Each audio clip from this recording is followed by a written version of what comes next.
Hello student, welcome back to my channel. So today we will discuss here about the next topic of the chapter current electricity. In my previous video I explained about the definition of potentiometer and the principle of potentiometer, and there we get about the potential relation between the potential difference and the length of the potentiometer, which is V proportional to L.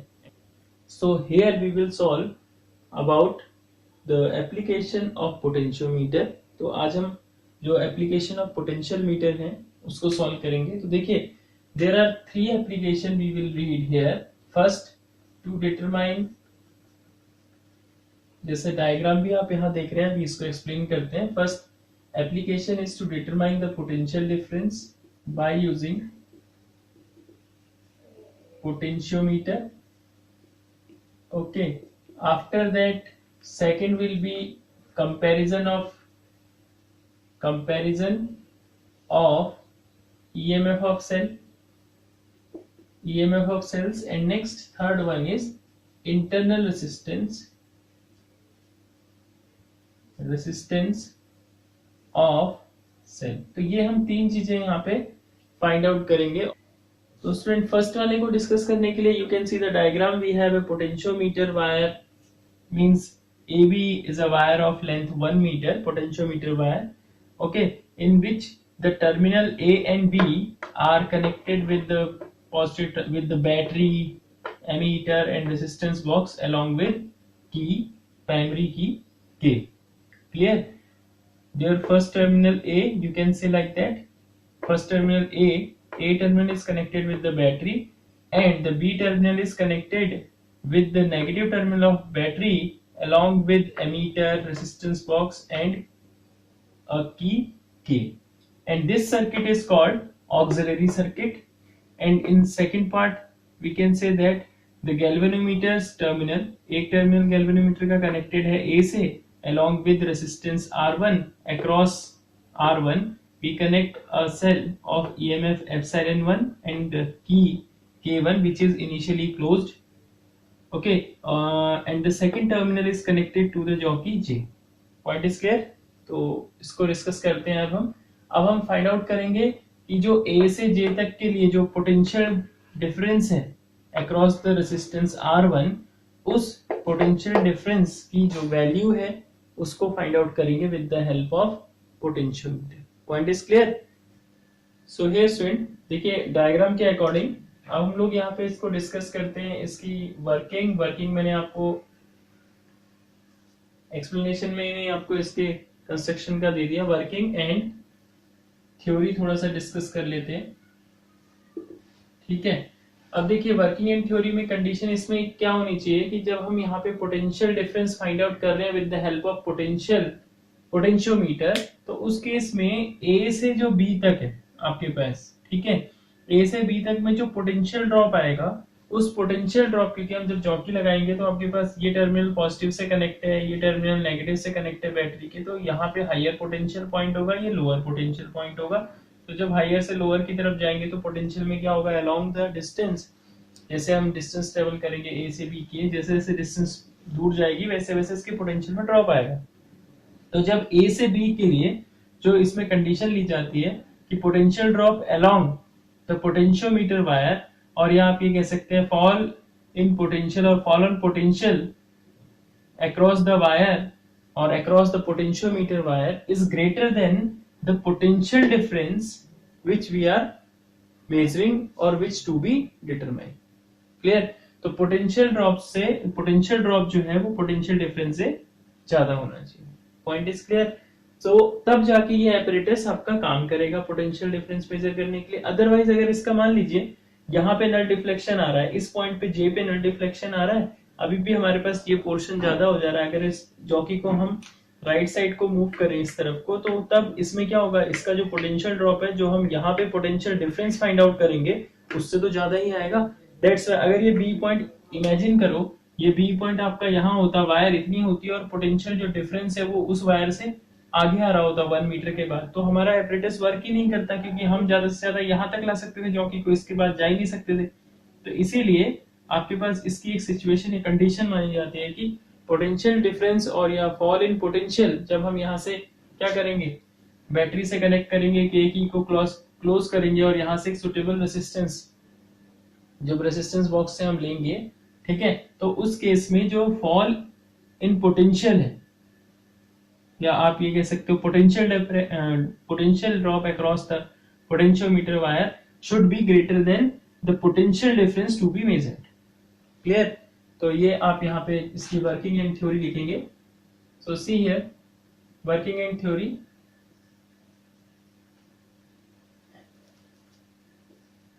When we take a suitable resistance from resistance box, clear, resistance box R, then and close the key and close the key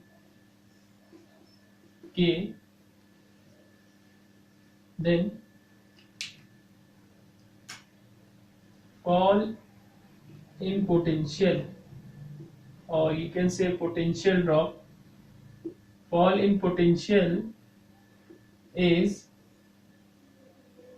greater than the potential difference to be measured. Point is clear? So here the potential, fall in potential किसमें होगा, in potentiometer wire. ये भी आप add कर सकते हैं इसमें language, fall in potential in potentiometer wire। Clear? It should be greater than the potential difference to be measured। अब इसके लिए हम चेक कैसे करेंगे? इसके लिए इनिशियली जब हम इसे चेक करेंगे तो जॉकी को first we connect the jockey और we touch the jockey near the point A, and after that near the point B, then we will see that the deflection of the needle of jockey is opposite direction deflection. Means यहाँ पे अगर right side deflect हो रहा है तो यहाँ पे left side deflection होगा। क्लियर? तो ये इसके लिए चेकिंग करते हैं कि सर्किट हमारा करेक्ट है या नहीं है। After that what we will do, first when we close the key K, then we will see that the current will flow in the circuit from E to A to B and so on। ऐसे ही जाएगी current, नीचे वाले circuit से भी कोई लेना देना नहीं है क्योंकि यहाँ की की क्या है, अभी क्लोज्ड है। फर्स्ट आपके पास ऑक्सिलरी सर्किट जो आपके पास है ओपन है। तो उस केस में हम यहाँ पे देखेंगे कि जब सर्किट में यहाँ पे करंट जा रही होगी तो क्योंकि वायर ए भी है, कॉन्स्टेंटल और मैग्नेट है, नो प्रॉब्लम, लेकिन इस वायर का हम यहाँ पे अभी रेजिस्टेंस कंसीडर करेंगे स्मॉल आर। ठीक है, तो उसमें हम ओम्स लॉ भी लगाएंगे, V is equals to I R, जो आपके पास पोटेंशियल है आपका इस रेसिस्टेंस के लिए। अगर हम बात करेंगे कि पोटेंशियल ड्रॉप कितना आया इसके लिए, ठीक है, ए से लेके आपके पास बी वायर के लिए, और इस वायर की लेंथ आपको 1 मीटर दे रखी है। यहाँ पे हम इसे थोड़ी देर के लिए इसको कैपिटल लेंथ से भी रिप्रेजेंट कर देंगे। क्लियर? अब हम इस पे डेरिवेशन देने वाले हैं, तो हम जब क्या करेंगे, पहले हमारा के की आपका क्लोज हो गया, उसके बाद हम फिर यहाँ पे K1 की को क्लोज करेंगे, तो देखेंगे कि जो आपके पास करंट है, ठीक है, K1 की से जो करंट है, करंट आपके पास थ्रू रेसिस्टेंस R1 होके भी जाएगी जॉकी पे। और अब उस केस में क्या होगा कि जॉकी को हम यहाँ से टच करना इस AB वायर पे शुरू करेंगे और लेट करते हैं कि जॉकी किसी पॉइंट J पर यहाँ पे नल डिफ्लेक्शन प्रोवाइड करवाएगा गैल्वेनोमीटर, और गैल्वेनोमीटर हमें नल डिफ्लेक्शन देगा। उसका मतलब क्या हुआ, अगर J पॉइंट पे नल डिफ्लेक्शन आ रहा है, अगर J पॉइंट पे नल डिफ्लेक्शन आ रहा है तो जो आपके पास R1 के अक्रॉस पोटेंशियल डिफरेंस होगा, ठीक है, नल डिफ्लेक्शन तभी आएगा जब R1 के अक्रॉस पोटेंशियल डिफरेंस और A से J तक जो आपका पोटेंशियल ड्रॉप है वो दोनों क्या हो जाए, सेम हो जाए। This is the theory of working and theory of potentiometer. Clear? अब जब इतना करेंगे तो उस कंडीशन में क्या होगा, see from the diagram if at point J, इसकी लैंग्वेज शॉर्ट कर रहा हूं, at point J galvanometer shows, at point J galvanometer shows null deflection null deflection. If it shows null deflection, then potential difference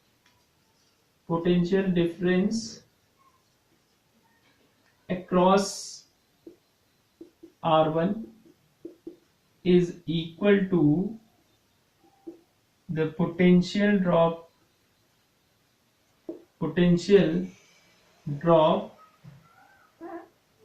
in the potentiometer wire, or you can say potential drop in potentiometer wire for length g. Point is clear?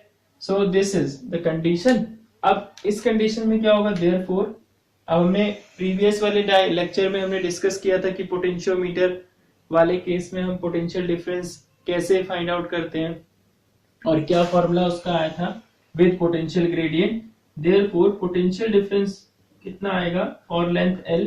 इसकी जो length है यहां से यहां तक हम उसको L consider कर देते हैं. Potential difference across AJ, or you can say in short potential difference across R1, it is equals to V is equals to K into L by the formula of potential difference which we have been calculated in our previous lecture. V is equals to KL. Now students see, after that आप ये देख रहे होंगे if अब wire है तो कुछ ना कुछ तो रेसिस्टेंस होगा इस वायर का. if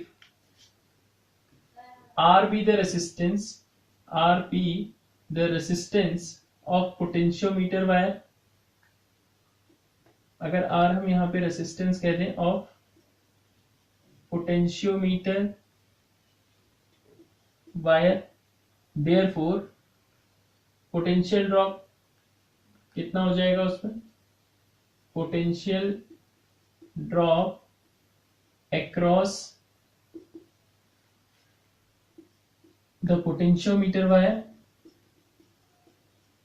V is equals to I अगर आप स्मॉल दिखा रहे हैं तब भी ठीक है, कैपिटल दिखा रहे हैं तब भी ठीक है, into R is the resistance of that wire AB.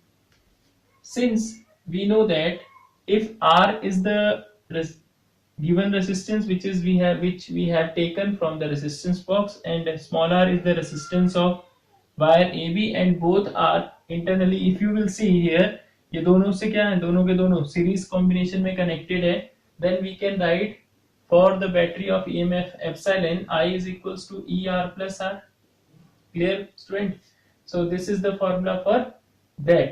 And after that, therefore I की वैल्यू यहां सब्स्टिट्यूट करेंगे. therefore V is equals to I R plus R into capital R. therefore अब हमारे पास ये वैल्यू यहाँ कंफर्म हो गई, तो अब हम K की वैल्यू निकालेंगे. K इज इक्वल्स टू क्या है, potential gradient per unit length. Clear? Potential gradient per unit length है तो आपके पास क्या हो जाएगा, इसकी टोटल लेंथ कितनी है L, ठीक है, और पर यूनिट लेंथ कितनी हो जाएगी आप देखिए V अपॉन कैपिटल L है. Therefore V is equals to epsilon over R plus R. Clear? So here I will write R upon L by this relation. In place of V I will write this, and after that student I will substitute the value of K in this first equation from equation second. So see here, इसके बाद क्या करेंगे, इस K की value को second equation में रख देंगे. सिंपल डेरिवेशन बनने वाला है. therefore potential gradient across the resistance R1 जिसको हम फाइंड करना चाह रहे थे, तो आप इसके बाद ये स्टेटमेंट लिख सकते हैं या इसको ऊपर लिख लीजिए.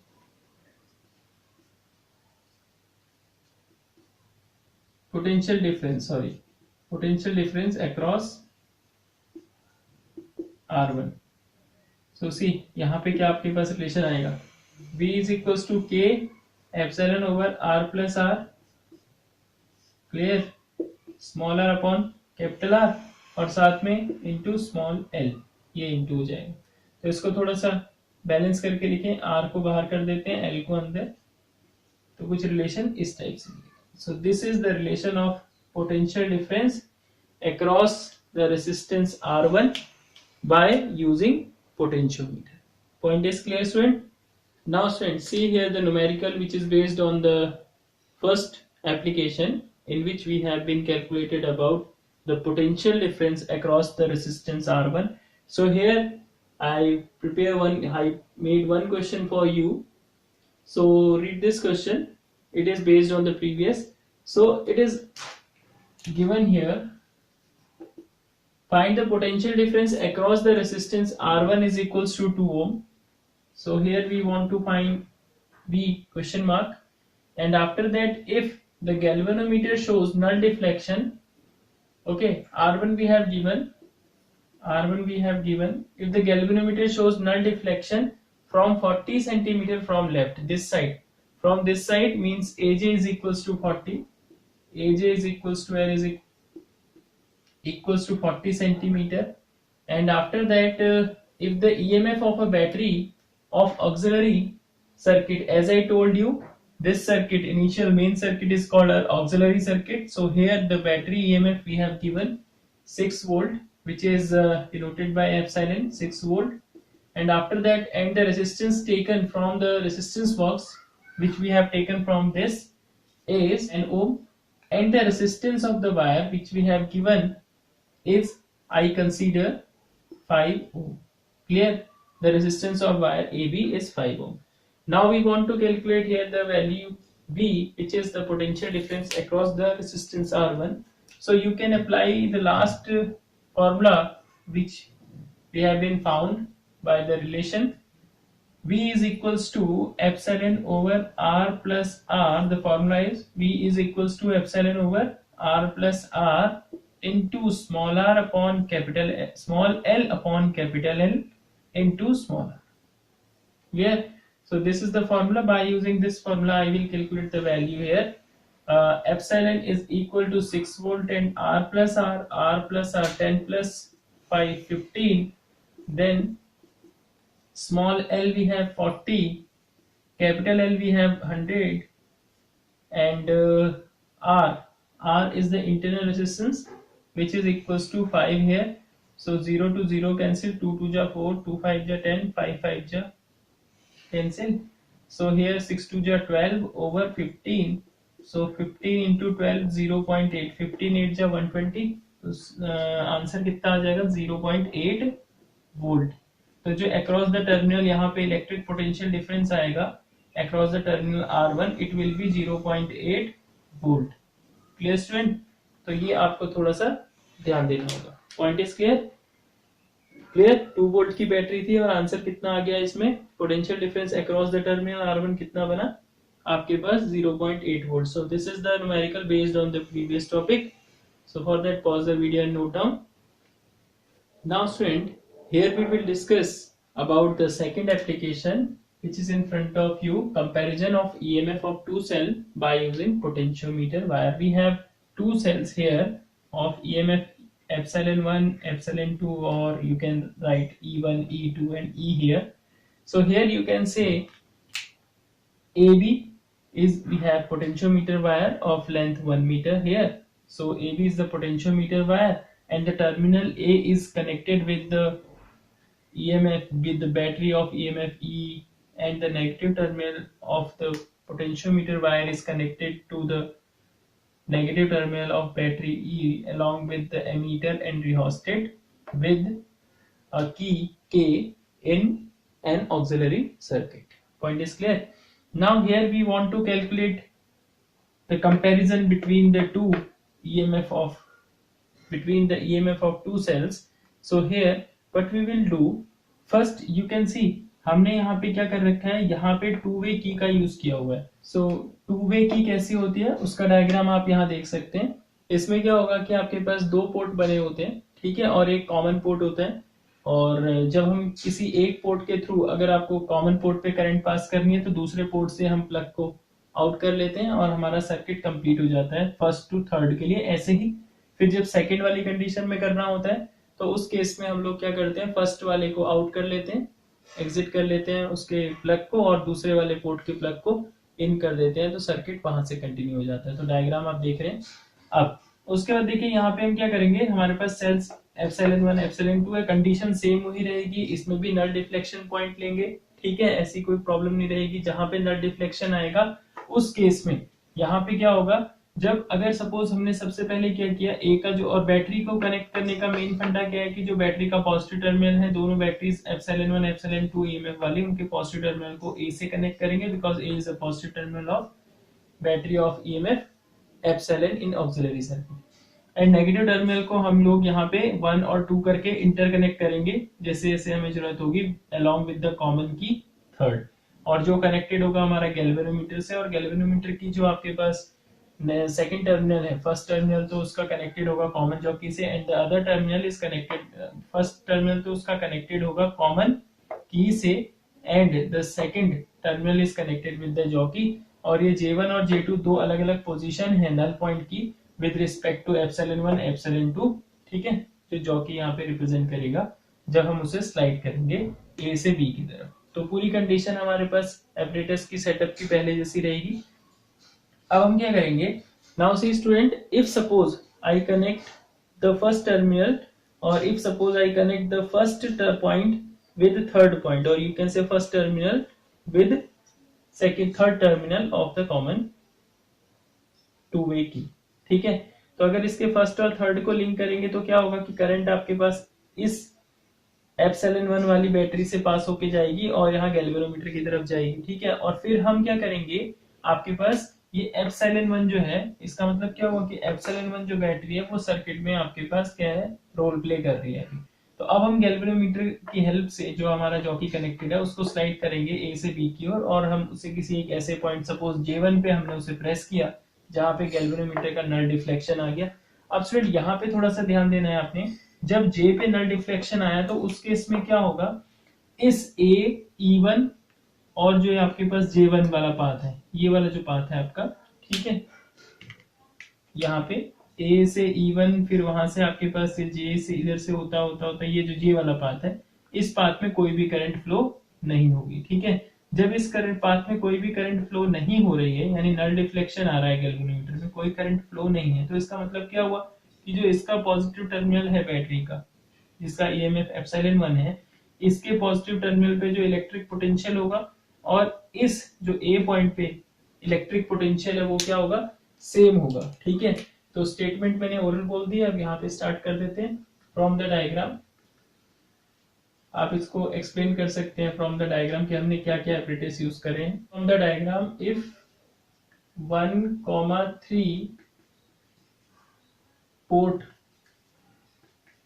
पोर्ट्स आर कनेक्टेड, अगर ये 1 और 3 वाले पोर्ट जो है की के, ये कनेक्टेड हो जाएंगे, ठीक है। तो इस केस में क्या होगा, क्योंकि यहाँ पे जो की है आपका, ठीक है, उसका फर्स्ट एंड सेकंड पोर्ट क्या है, दोनों नेगेटिव टर्मिनल, फर्स्ट वाला नेगेटिव टर्मिनल एप्सिलॉन से कनेक्ट है, सेकंड वाला एप्सिलॉन 2 के नेगेटिव टर्मिनल से कनेक्ट है, और थर्ड इसकी कॉमन की है। तो फर्स्ट और third port are connected, then cell epsilon 1 in the circuit. तो ये आपके पास क्या होगा, cell epsilon 1 in the circuit, then if J1 is the point, अब इसको प्रेस किया, point of null deflection,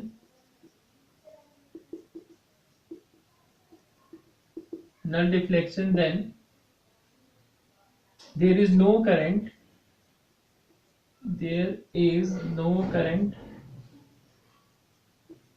in E1 J1, इसमें कोई करंट नहीं होगी।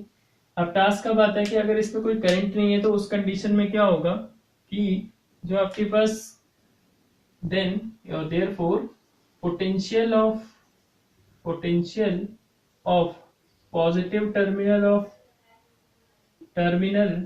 Of epsilon 1 is equal to potential of A, and जो इसका नेगेटिव टर्मिनल का पोटेंशियल है, potential is equal to potential of B. अगर ऐसी कंडीशन आएगी तो इन दोनों का पोटेंशियल क्या होगा, यहाँ पे इसके जो नेगेटिव टर्मिनल पे पोटेंशियल है और इसके J1 पे पोटेंशियल इक्वल हो जाएगा, ठीक है। और इसके जो पॉजिटिव टर्मिनल पे पोटेंशियल है, इसके A1 पे जो पोटेंशियल होगा उस केस में उसके इक्वल हो जाएगा।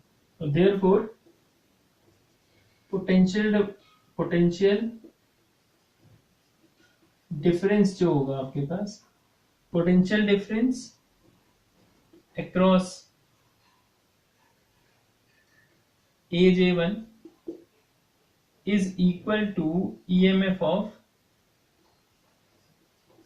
सेल। यहाँ पे जो पोटेंशियल डिफरेंस होगा ना A से J1 के बीच, वो क्या होगा आपके पास जो EMF है एप्सिलॉन 1 यस, तो उसके इक्वल हो जाएगा। तो epsilon 1 is equals to KL1। अगर हम ये कंडीशन कर लें कि AJ1 को हम कंडीशन मान लें L1 की, तो ठीक है, तो ये कंडीशन हमारे पास ऐसी हो जाएगी। Similarly when we connect the second terminal with third,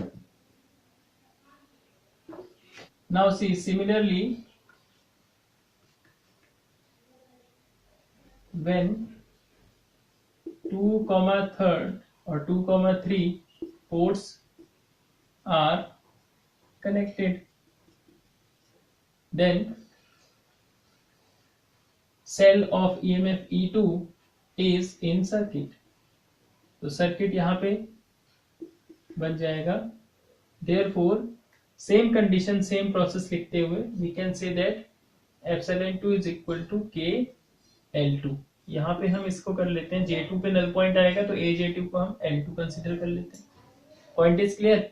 Therefore this is our second equation। Therefore from first and second, जो फर्स्ट और सेकंड इक्वेशन है उससे लिख सकते हैं epsilon 1 over epsilon 2 is equals to KL1 over KL2, K से K cancel हो जाएगा और हमारे पास फाइनल आंसर आ जाएगा epsilon 1 over epsilon 2 is equals to L1 over L2। This is the comparison of the EMF of cells with the relation between the length of their null points। Point is clear student?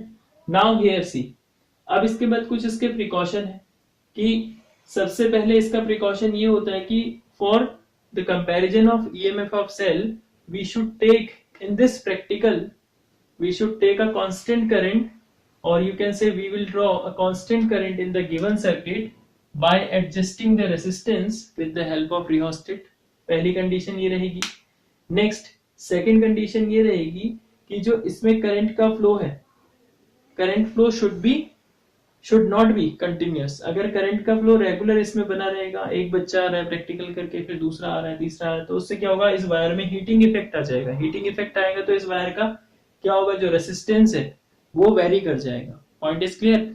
फिर तीसरी condition क्या होगी आपके पास, जो इसका तीसरा आपको safety feature याद रखना पड़ेगा, प्रिकॉशन। उस कंडीशन में क्या है कि आपका जब हम गैल्वेनोमीटर के लिए जो अटैच्ड गैल्वेनोमीटर से अटैच जॉकी है उसको कहीं प्रेस करेंगे, तो अगर एक पॉइंट से दूसरे पॉइंट तक जॉकी को टच करते हुए स्लाइड करना है तो प्रेस नहीं करना है, और जॉकी को इसको टाइटली स्लाइड नहीं करना है। टाइटली स्लाइड करने से क्या होगा, इसके रबिंग होगी जॉकी और वायर के बिटवीन, और उससे क्या होगा, उसके क्रॉस सेक्शन एरिया जो कि हम इस वायर का यूनिफॉर्म लेते हैं, ठीक है, उसके क्रॉस सेक्शन एरिया में चेंजेस आएगा। क्रॉस सेक्शन एरिया में चेंजेस आएगा तो वायर के रेसिस्टेंस में भी चेंज आ जाएगा। तो ये सब चीजें थोड़ा सा अवॉइड करनी है, और उसके बाद ये प्रैक्टिकल आप करेंगे, और उस कंडीशन पे आपके पास एप्सिलॉन और एप्सिलॉन 2 का जो रेशियो है वो ये है।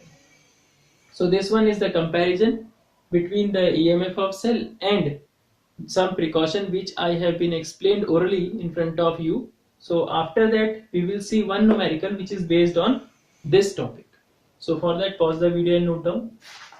So student, see the numerical based on the previous topic.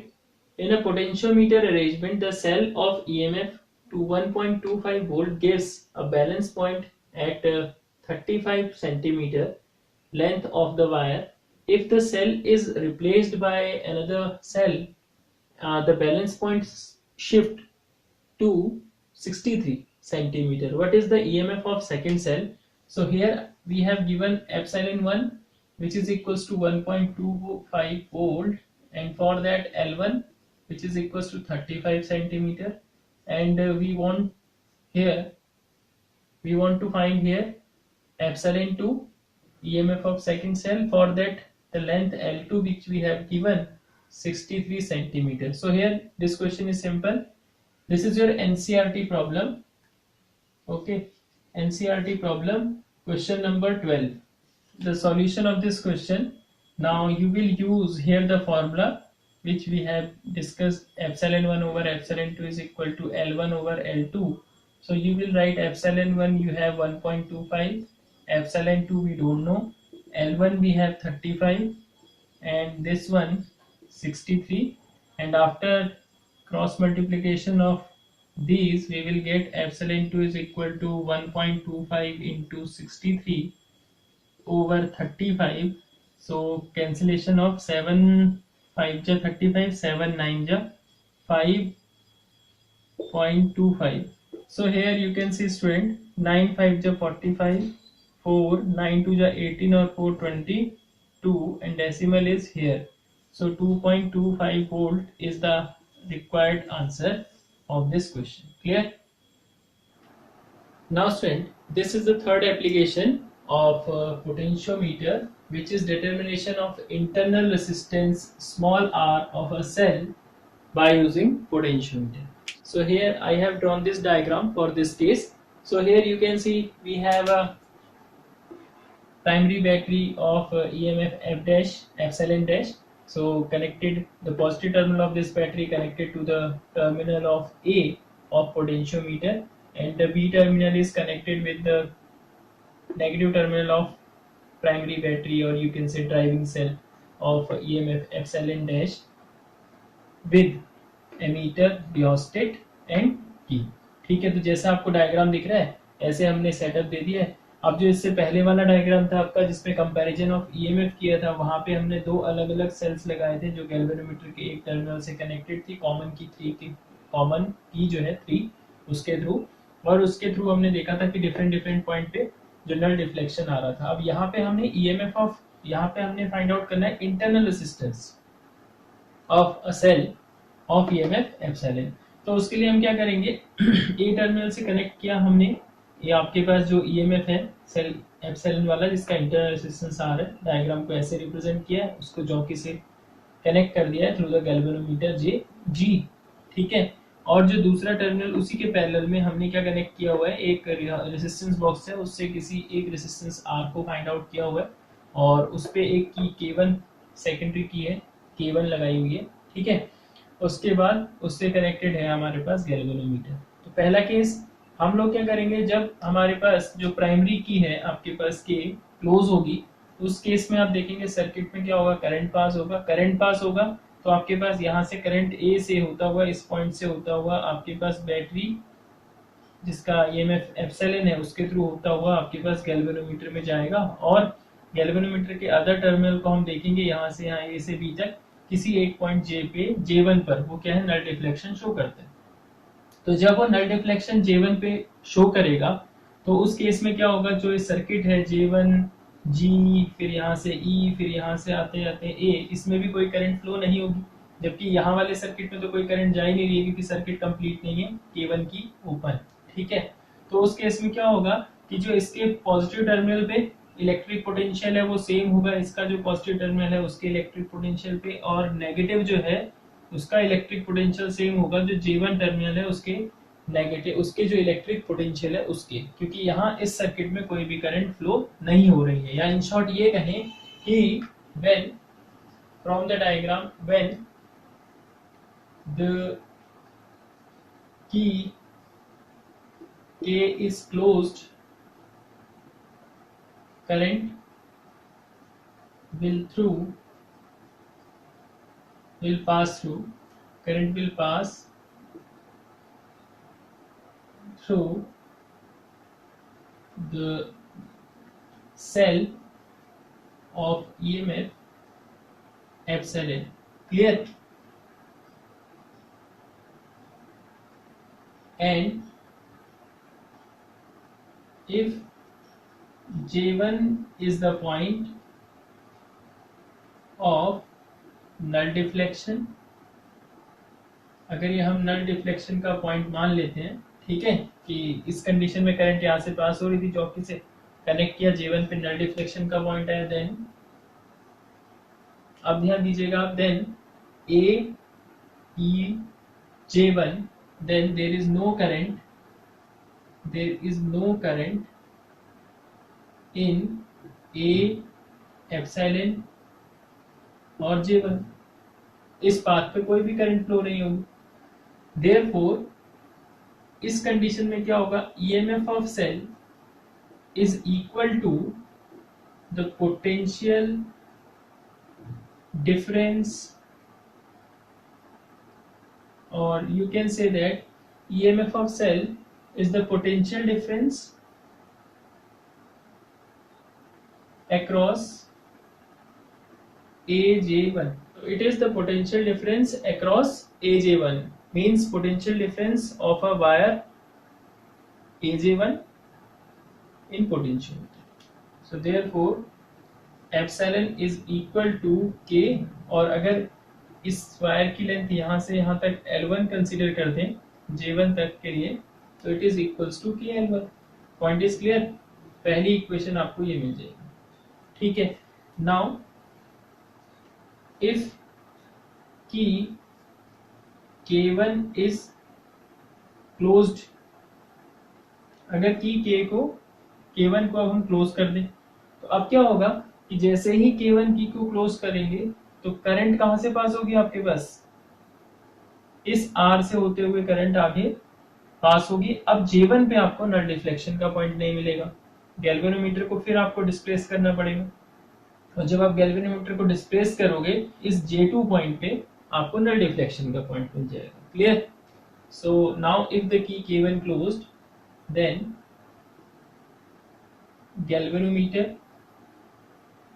galvanometer shows null deflection at J2, लेट करा हमने, ठीक है। So then we can add let galvanometer show the deflection J2, therefore अब AJ2 की लेंथ यहाँ से यहाँ तक हम इसको L2 कंसीडर कर देते हैं, ठीक है। यहाँ पे साइड में लिख सकते हैं AJ2 is equals to L2। Therefore अब क्या है, अब ये जो बैटरी है ये अक्रॉस द टर्मिनल R लग गई है। अब करंट R जो आपके पास है टर्मिनल, वो भी क्या है, इस सर्किट में लिंक हो गया है जब हमने K1 की को क्लोज किया है। तो अब इसका EMF नहीं रहेगा। अब क्या होगा कि अक्रॉस दिस टर्मिनल R जो इलेक्ट्रिक पोटेंशियल डिफरेंस है वो किसके इक्वल हो जाएगा, इस पोटेंशियल ड्रॉप के इक्वल, ठीक है। तो उस कंडीशन में हम क्या लिखेंगे, therefore electric potential difference across R is equals to, कैसे लिखेंगे, अब J2 पे आपके पास पॉइंट है तो potential drop across AJ2। Clear? So it is V is equals to KL2। Point is clear student? अब हमें क्या करना है, हमें फाइंड आउट करना है इंटरनल रेसिस्टेंस। तो अब हम इन दोनों को कर देंगे डिवाइड, ठीक है। उसके बाद देखते हैं क्या होगा। Therefore from equation first and second means first divided by second, तो अब देखिए स्टूडेंट क्या होगा, epsilon over V is equal to KL1 over KL2, KL1 over KL2, K2 K cancel, epsilon over V is equals to L1 over L2। ये point रहेगा, इसको save कर लेंगे इक्वेशन को। अब हम थोड़ा सा इस पर डिस्कस करते हैं। सर्किट के लिए अगर हम बात करेंगे यहाँ पे, ठीक है, इलेक्ट्रिक करंट की या इंटरनल रेसिस्टेंस बेसिकली, ठीक है। अब हम इंटरनल रेसिस्टेंस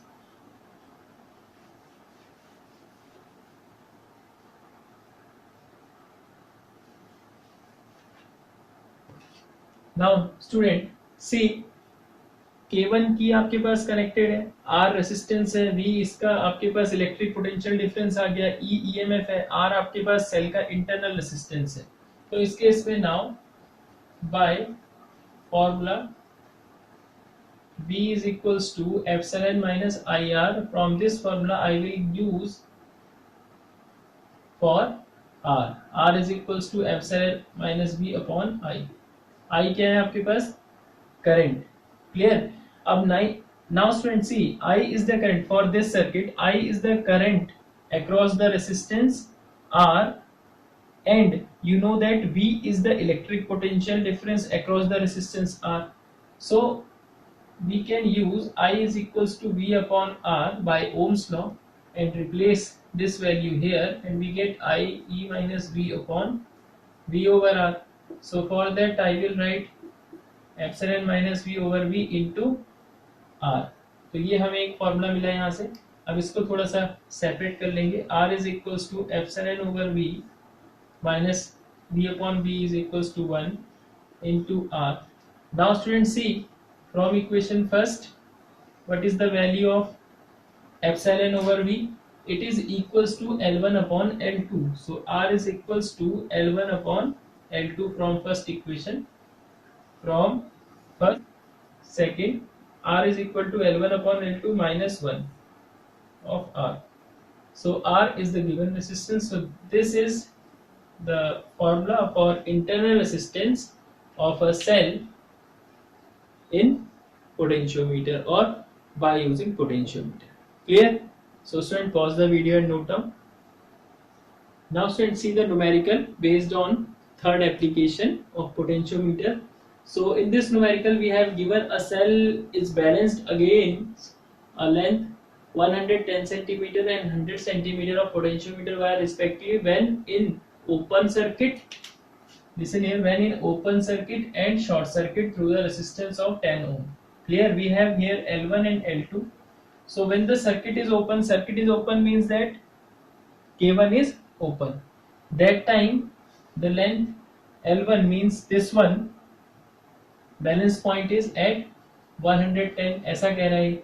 और जब इसे फिर सर्किट को क्या कर दिया जाए, आर रेसिस्टेंस जो यहाँ पे 10 ओम का है इस न्यूमेरिकल के हिसाब से, उससे हमने शॉर्ट सर्किट कर दिया, इसको यहाँ लिंक कर दिया. ठीक है, तो जब इसको शॉर्ट सर्किट यहाँ करा तो उस केस पे आपके पास क्या होगा, शॉर्ट कर सर्किट. शॉर्ट का मतलब ब्लास्ट नहीं करना है, यहाँ पे सर्किट को करंट यहाँ से पास होगी. ठीक है, तो अक्रॉस R1, तो R1 से शॉर्ट किया तो उस केस में आपके पास जो रेसिस्टेंस था, जो नल पॉइंट आया वो 100 सेंटीमीटर पे आया, यानी AJ2. ठीक है, तो उस केस में रेसिस्टेंस कितना है आपका 10 ओम है.